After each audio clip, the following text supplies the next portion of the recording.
You're listening to America House Spooky Podcast, our series of Halloween campfire stories to get you into a spooky mood. In this episode, you're about to hear a real-life ghost story told by Cynthia Nichols. Keep listening if you dare. When I lived in Oklahoma, I had a very old house. The kind that creaked and groaned in the wind. The kind that you never quite felt alone. Sometimes it was welcoming, but other times it felt, well, evil. We've all heard ghost stories growing up, but I never thought that I'd actually live one. I'm the type of person that is very practical, curious, and interested in things I don't understand. So I question ghost stories. But this was something different. I didn't understand, and I still don't. I was going through a very dark time in my life. Everything that I knew was falling apart around me. Crisis after crisis were happening, tragedy after tragedy. In English, we sometimes call this the dark night of the soul. It was a cold night in January in Oklahoma when I started seeing shadows out of the corner of my eye and started to wonder if I wasn't alone in my house. Because it suddenly felt like I wasn't, like something was watching me. I went to bed not wanting to think about it, but at 3 a.m. I woke up with a jolt, turned to the corner of my room and said, "You are not welcome here. Only good things are welcome here." And then immediately fell back to sleep. And I did that the next night. "You're not welcome here. Only good things are welcome here." And the next. It was like something was watching me in my sleep, and I knew it. On the fourth night, I said that phrase, "You are not welcome here," and a small box was knocked off my dresser. Finally, on the fifth night, I had a nightmare that something was on my chest and it was choking me. I fought in my dream, but part of me knew it was real, and I was paralyzed at the same time. When I was finally able to wake up, I was gasping for breath, looked in the corner, and said again, "You are not welcome here. Only good things are welcome here." When I got up, there were red welts on my neck and my throat was sore. Shaken, I grabbed my car keys and ran from the house. The next day, I brought in a priest and cleansed my house, and I moved a few months later. But I still think back to that week. I don't know what happened, but I'm very glad not to live in that house anymore.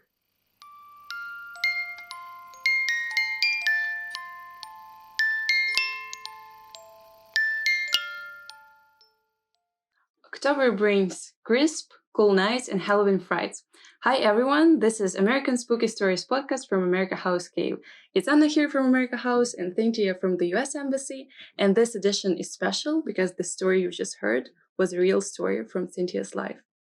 And I've been hearing different stories through this podcast series, and it feels like fine because you know that most of them are fiction, and it feels really frightening hearing this story and you telling with such emotions. And we will go through some of the vocabulary from the story. But before that, I want to ask you, like, what are your explanations? Like, how could that happen? I don't know. I get chills still thinking about that story. Like I have chills all over my arms because I remember waking up and just, it was like I was running almost on autopilot. Like I remember waking up and saying that, but I didn't sound like myself.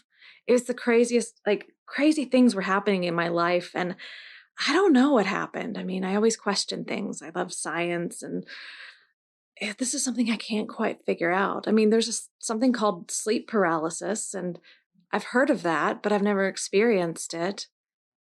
And I can't explain why why my neck was red or my throat was sore, or I don't know. It was, or why something was knocked off my dresser. It was a crazy thing, but I very much believe in ghosts now.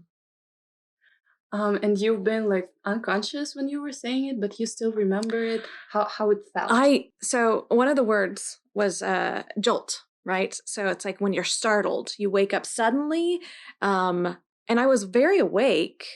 It was just, it felt like it was a dream at the same time. It's very hard to explain how I was very aware what was going on. It very much felt like something was in the corner of my room watching me.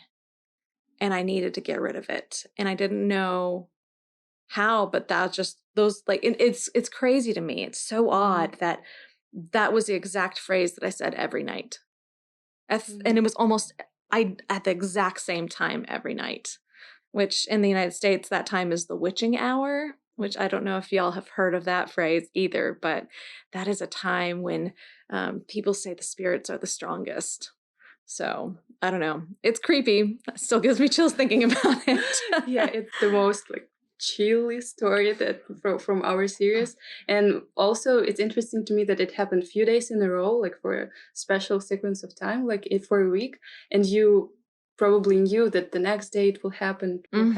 I have kind of story also related to that. So once there was a week in my life when I was seeing kind of the same nightmares every night. So it was the end of the world, but one night it was flooded, the next night it was through flame, and I was very scary. And when I was falling asleep, I knew that it will happen again, and I don't want to fall asleep. And then 7 days, it stopped. And I don't know also how to... I don't know how to explain it. Yeah, it's sometimes I think, is it our subconscious or is it something more? Who knows? Oh my God. Okay, so let's go through some of the words you used in the story. Okay. Let's start with the words you already talked about. So jolt. In the story, there was a sentence. I woke up with a jolt, turned to the corner of my room and said, "You aren't welcome here. Only good things are welcome here." So what does it mean? That just gave me chills. So a jolt is something that happens suddenly. Like if someone hits you, you're kind of jolted forward, you're moved forward, you wake up suddenly. So it's some sort of sudden movement or sudden occurrence. Okay, thank you for explaining. And we will go through next words, and all of them are kind of dark, but it's Halloween. It is Halloween. That's the right time to do that. In the beginning of the story, you said, the kind that creaked and groaned in the wind. It was about the old house. So this word also like kind of Halloweenish, I guess. Can you explain them? So, you know how sometimes a building makes noises and you can't quite figure out what that noise is coming from? That's what this is describing. So a lot of homes in Oklahoma are built with wood, and it's also very windy. And just like sometimes buildings just settle and make noise, it's like these noise. How you can describe these noises, like you hear a door creaking open and groaning. You can hear different noises that the house is making, and normally it's just the house making noise, but sometimes it's not. Who knows what's behind Who knows? And the word groan can be used for a person. Can a person groan? Yeah. I might groan if I have a sore back and I'm like, oh, my back is sore. I need a massage. So a person can groan as well. Okay. The next phrase is gasping for breath. It was when you woke up and you gasped for breath. So if you're gasping for breath, you're trying to catch your breath. You're taking these deep breaths because you couldn't breathe before. So that's what gasping for breath means. Thank you for the explanation. And the last word or phrase is, there were red welts on my neck. Welts. Red welts on my neck. It meant that there were red spots that seemed like they had somebody had been gripping really tightly. You know how sometimes if you carry some groceries in your hands and then you lift them up, your hands might be red where the bags were. And then sometimes it gets irritated and a little swollen. That is a welt. So it doesn't mean it's going to be bruised, but it just is the imprint of something that has been on your skin and kind of leaves a little bit of an impression on your skin. So there were hand-shaped welts on my neck. And they weren't from me. It was a very creepy night. I was planning to go to my friends in a few days on a vacation. And after I got the priest and cleansed my house, I immediately left for vacation because I was like, I do not want to be in this house. So, yeah. And did you have welts like for one night, or it happened every night? Just that one. So every night I woke up at 3 a.m., stared at the wall. I stared at the corner of my room where I knew something was watching me. And I said that same phrase over and over again. You were not welcome here. Only good things are welcome here. And then on the fourth night, something was knocked off my dresser. Like this thing was mad at me. Like that was what creeped me out the most, because like it wasn't just me pretending that something was there. Like things were physically moving.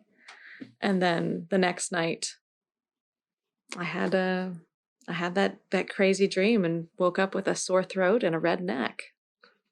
So that's my ghost story. Thank you, Cynthia, so much for sharing this personal experience. And I hope it stays in the past. And I hope it stays in the past too. And I hope, guys, we managed to get you into the Halloween spirit. And traditionally, in the end, I tell flat jokes about Halloween, so to end up on the humorous note. So, what do spiders do for fun on Halloween? I don't know. What? They surf the web. They surf the web. Great. Well, happy Halloween, everybody. We hope you get lots of trick or treats this year, unless, of course, you'd prefer to keep all the candy to yourself.